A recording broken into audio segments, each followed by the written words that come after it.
السلام علیکم گایز زم رب نواز او نن مونږ یو شارټ غونډه کې ویډیو راوړه او هغه په دی وجه چې زه دلته یو ځکه مل مشه ما یو الګ ټیلنت مولدو او ټیلنت څه په دې رنگ دی چې د سیسته سوی میجیک کیوب دا میجیک کیوب د نو مستر نومان سره او دا یو چیلنج ورکړي چې دا څومره مطلب وران کې دا مزغوله چینجه دا څومره وران کې زه تعالی ودین 1 منټ زبردات مطلب هر یو کلر چې کم دی نو دا به برابروم نو دا ډېر انتهایی ګران کار دی او هغه چاته پته چې چا دا سیز یوز کړی دی یا چا سره مطلب د چا د لاسونو تیر شوی نو ګورو چې نومان بھائی دا په ودین 1 منټ کې څنګه دا کوي چیلنج دی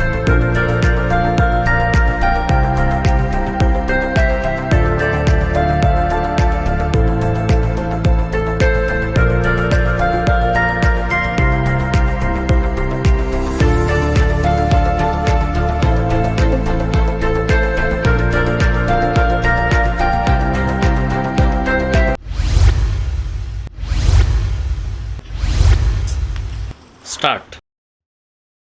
Good enough. There's a million other people with the same stuff. You really think you're different? Man, you must be kidding. Think you're gonna hit it, but you just don't get it. It's impossible. It's not probable. You're irresponsible. Too many obstacles. You gotta stop it, yo. You gotta take it slow. You can't be a pro. Don't waste your time no more. Who the fuck are you to tell me what to do? I don't give a damn if you say you disapprove. I'm gonna make my move. I'm gonna make it soon. And I'll do it cause it's what I wanna fucking do. Cause all these opinions and all these positions, they come in millions. They blocking your vision. But no, you can't listen. That shit is all fiction. Cause you hold the power as long as you're dreaming.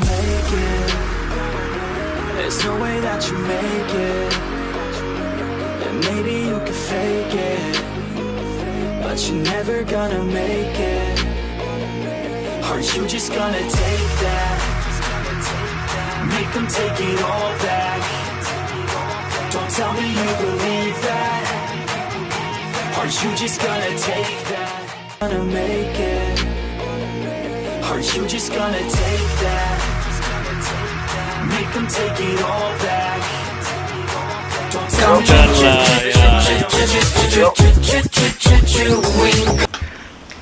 rameez da rameez zam umpire nnan dil dekhi پکاره ټایم کو rameez 57 سیکنډ کې دې تاسو پسو کی 57 سیکنډ 57 سیکنډ مطلب 3 سیکنډ کم یو منټ کنه غداری خونه کې کنه ته کم امپایر یو 5 سیکنډ کتل امپایر وي نومان بھائی بالکل خپل چیلنج خپل سره تورسو او ویل ډن ګډ او دل خپل رشته دل به سبا انعام ورکو د خیره سره او چې کله لازم سه بازار ته راشي ځکه چې اوس دلته خپل ملمانه یو خان دا زموږ وړو کې شانت کې ویډیو او تب تک کے لیے اللہ حافظ السلام علیکم وعلیکم السلام ورحمۃ اللہ پاکستان زندہ باد